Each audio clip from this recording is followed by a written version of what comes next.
Well, friends, I just voted, and I hope you have too by now, but maybe some of you guys are waiting until the later. But lines are probably going to get worse as the day goes on. I'll tell you more about my experience. That's a whole separate video, which I'm hopefully going to get out tonight. But let's talk about what happens tomorrow, because I think more and more we're seeing a general consensus forming where it looks like Trump is going to win. And that is going to just trigger millions and millions of people. Not half the population. Definitely not half the population. Maybe more like 10% of the population. 5 to 10% of the population. But remember, those people really have no boundaries. They have nothing curbing their bad decisions. Let's just put it that way. They've never received more than a slap on the wrist for burning down cities, for committing murders, for doing all this kind of stuff. If you speak wrongly online, you're going to get a firmer punishment than if you commit violent crimes in a lot of these cities. And that is the truth. We need to talk about what's going to happen next. I'm going to give you kind of why I'm so convinced that things are going to go sideways tomorrow. 2, what you can do about it, some practical tips and tricks. And then I want to talk a little bit more about what we can do together if Trump wins and we face the reality of a insurgency basically happening by a small portion of the population who are trying to undermine the election. There are going to be election deniers. Yeah, gonna be crazy. Let's talk about it. Welcome to the Poplar Report. I'm Steve Poplar. I'm an accountant by trade. I am back in Pittsburgh, not in Texas, in Pittsburgh. And yeah, this is gonna be ground zero, it looks like, for what happens tonight. It looks more and more like we're gonna get a early, they're gonna call it. I think they may tonight call it for Donald Trump. Now, they may really work hard not to call it, but it looks like it's going to be enough of a landslide that they're going to have to basically call it. Now, will Kamala actually concede? I don't know. But let's talk about this. If you recall in Star Wars, I know, Obi-Wan Kenobi at one point after the destruction of the planet, he says, "I feel a great disturbance in the Force, as if millions of voices suddenly cried out in terror and were suddenly silenced."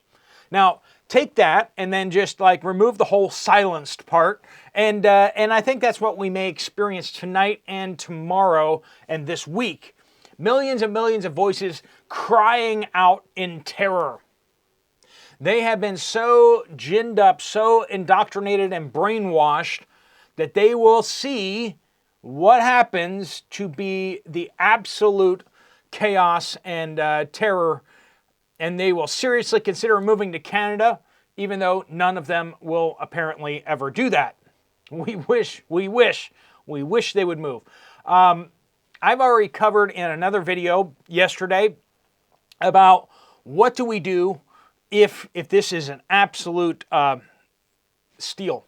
You know, what happens if they twist things so badly, so transparently? What do we do with that? That's a whole nother video. This video is about what if Trump wins?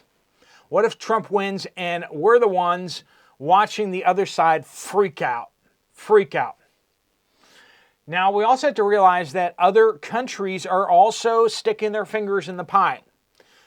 We just had a Kenyan working with Al-Shabaab, trying to do a 9/11 type attack on the United States. And he has been convicted now of that. Now, that's just an indication that we have other countries out there, other terrorist organizations that are trying to destabilize us. And they see this as a tremendous opportunity to destabilize things. We have the ballot boxes being destroyed over in Washington and Oregon by an organization apparently wanting to quote, free Palestine, which I'm all for freeing Palestine. I think we should be all for freeing Palestine. They should deport all of the so-called Palestinians out of Palestine, and then it can be free for democracy and everything like that. Now,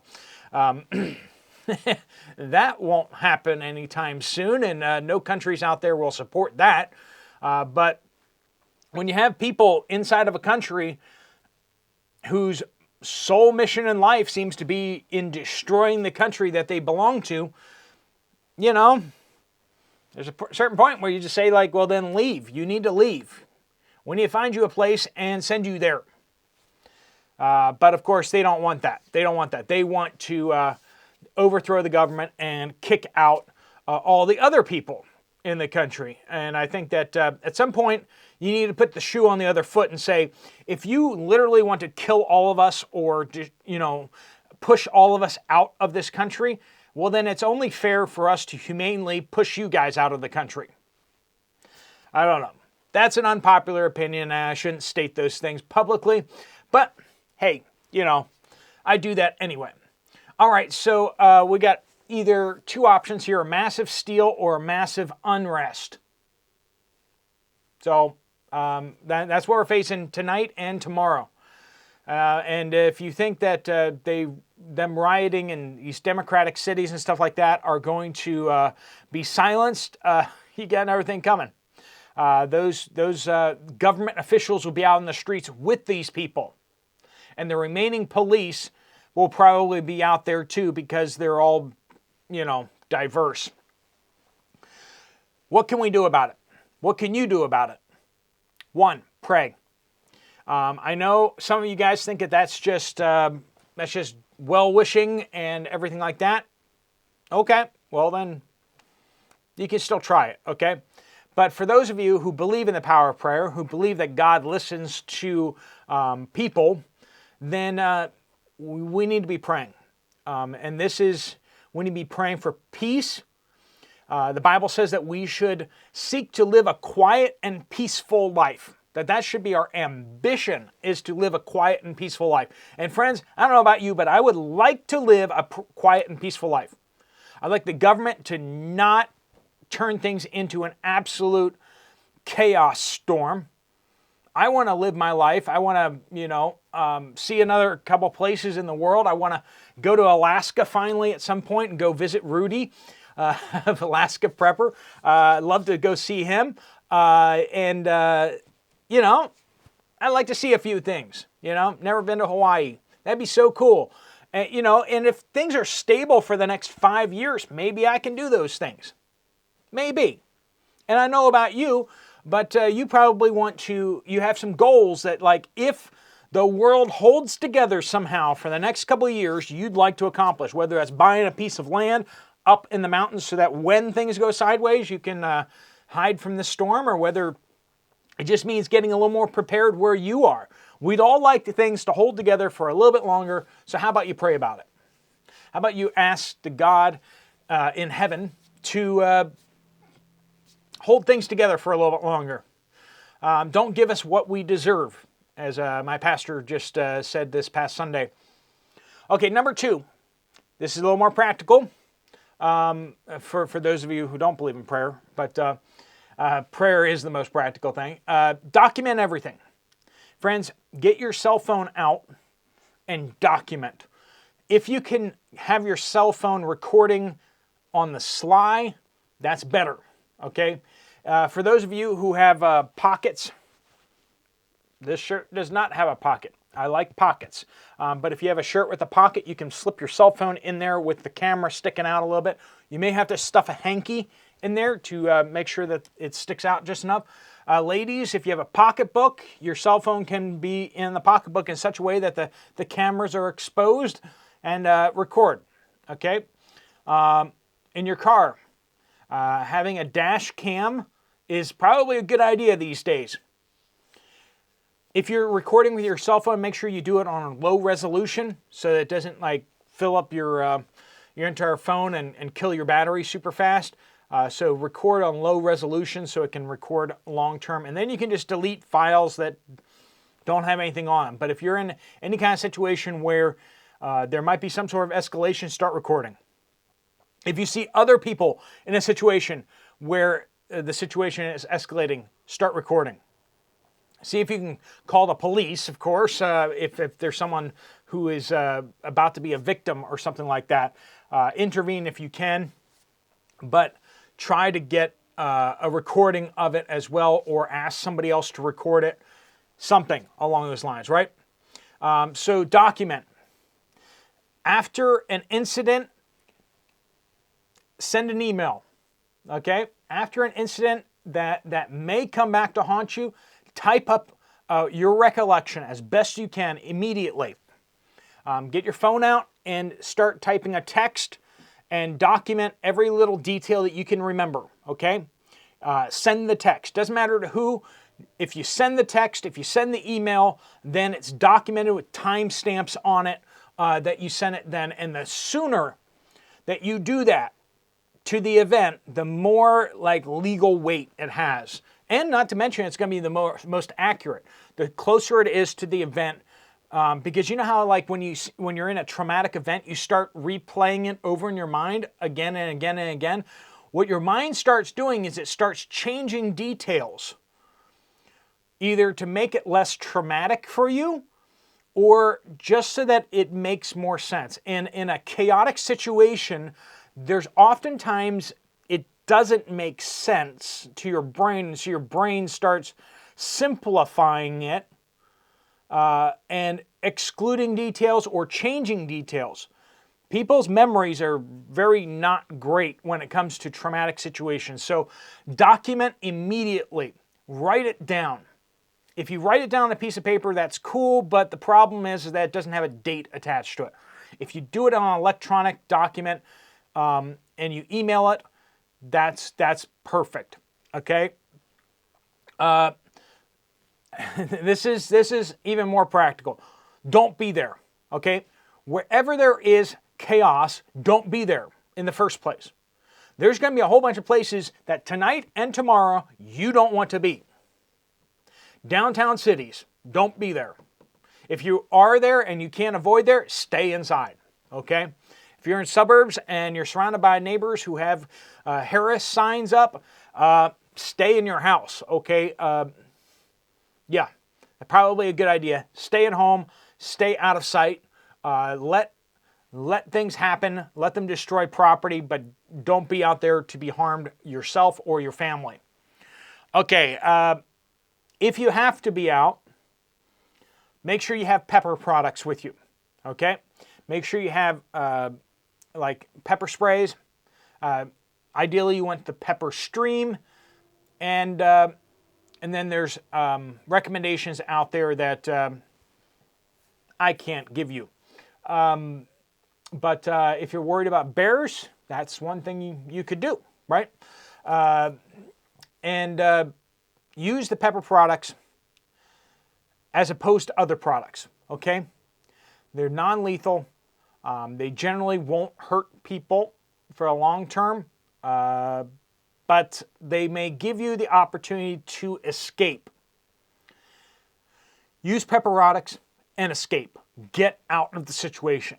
If you start seeing a situation develop, don't be there. And if you are there, escape as quickly as possible. I don't care what you have to leave behind other than people. Don't leave people behind, okay? Don't leave your small children or something like that. But don't throw them to the wolves. But leave your car. Leave things, okay? Get out of there. You can, if necessary, use threat of force to pull something out. But let's just say things have changed when you do that. If any of them have that type of force, they may use it against you now at that point.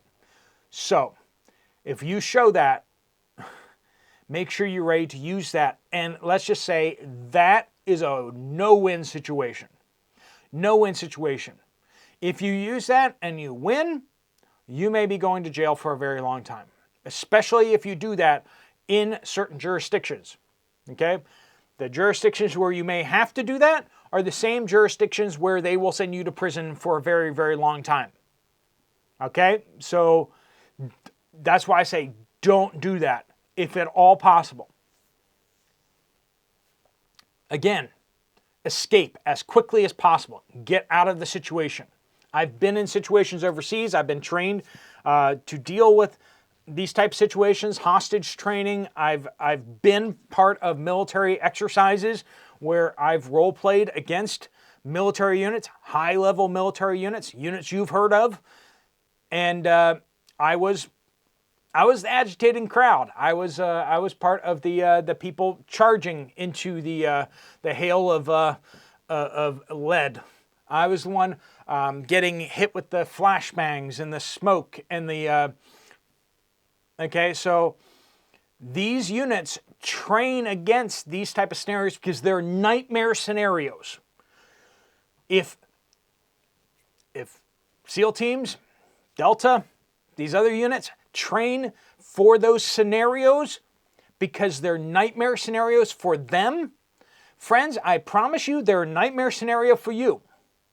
So don't be there. We're going to keep moving before I say anything I ought not to. NDAs and all that. Hide your identity. Your face, license plate. Again, don't be there. But if you're in a situation like that, cover up as much as possible. Once again, I've said this before, face covering, but also cover the eyes. The eyes and your the shape of your eyes, that can identify you as well. Now, mostly what I'm saying with the identity is you don't want to be outed by the crowd, the mob. You don't want them on social media picking you out. Now, I don't think there's a great chance that you're going to hide your identity from the government or anything like that, but you're going to want to hide your identity from the mob that's trying to identify you, and they want to identify your home. They want to leak your address. Yeah, you don't want that, okay? So obscure your identity as much as possible if you're in any kind of situation that the mob may come after you, after you've left. So 3, what can we do collectively? Okay, if you document something, well, share it. Share it with the community. The best way of sharing incidents and situations is Twitter or X.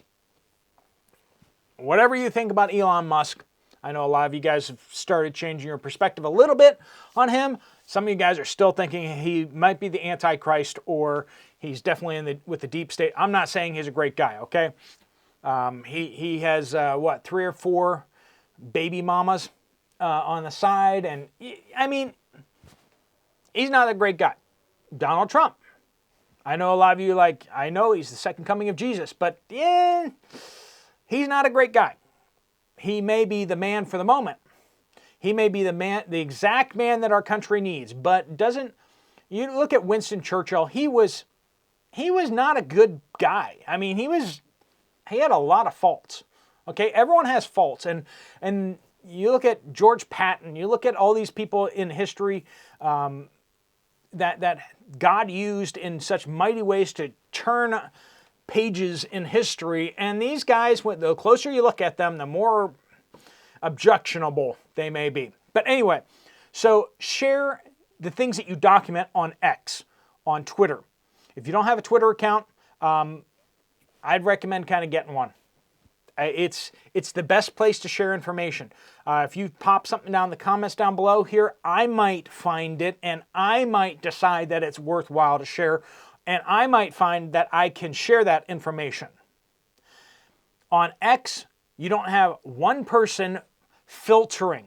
You have the community filtering, okay? You have everyone out there, and if I don't pick up on it, if I can't share it, other people may be able to share it on different platforms or on X.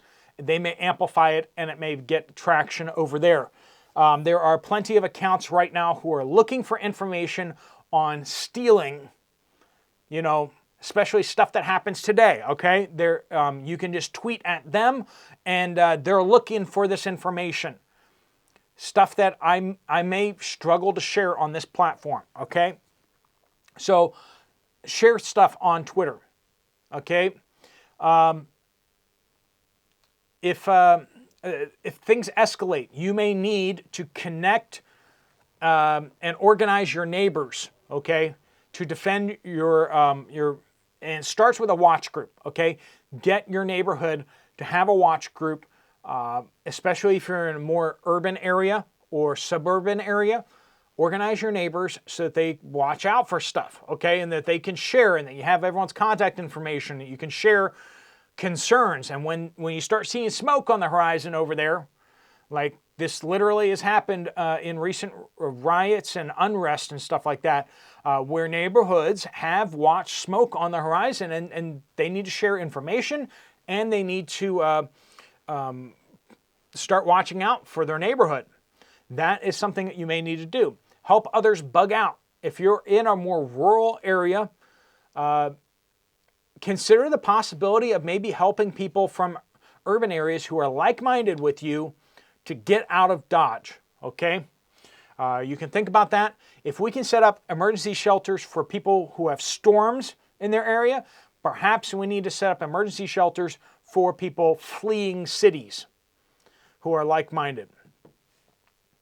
And next thing is be part of this community. This community is about sharing information, and we're going to try to find better ways of doing that. One of the ways I really think that we need to be doing that more is, like I said, on X, Twitter.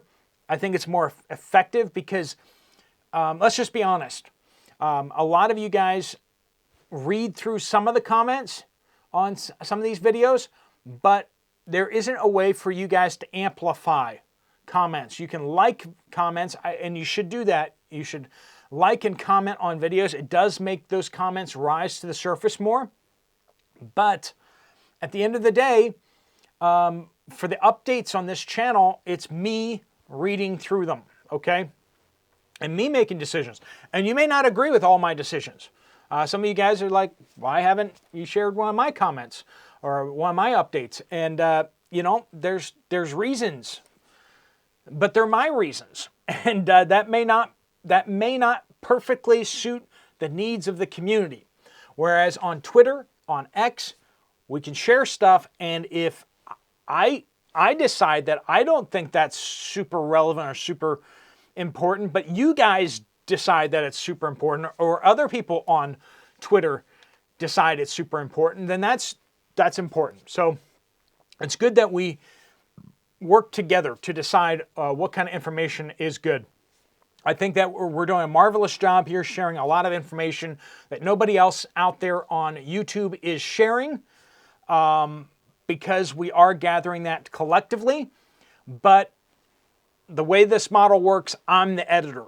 I'm the editor with unlimited powers on editing, and it works, but it could work better if we were crowdsourcing information, especially if we have a lot more information coming in.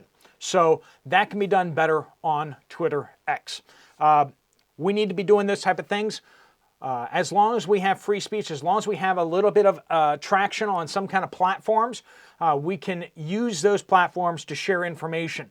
We're limited here on this platform, but it looks like we have a little more freedom over on X. So I'm not endorsed in any way by X. I just think, personally, I think that's the next thing it's going to be the backup to YouTube, and at some point it may challenge the dominance of YouTube, which I hope we get there. I hope we get there. I hope that we have two options instead of just the one. All right, friends. Those are my thoughts. Let me know what you guys think down in the comments down below, and I'm going to do another update tonight. Lord willing, I'm going to do another update tonight with more election kind of updates as you guys are waiting for the results to roll in. I want to get those things to you and talk to you more about what's been happening, what kind of reports we're getting, and what we're going to be seeing as these things start getting counted. All right, friends, thanks so much for watching. If you want to check out another video from this channel, there's one right up there. I'll see you over there, or I'll see you guys later. Steve Poplar of the Poplar Report out.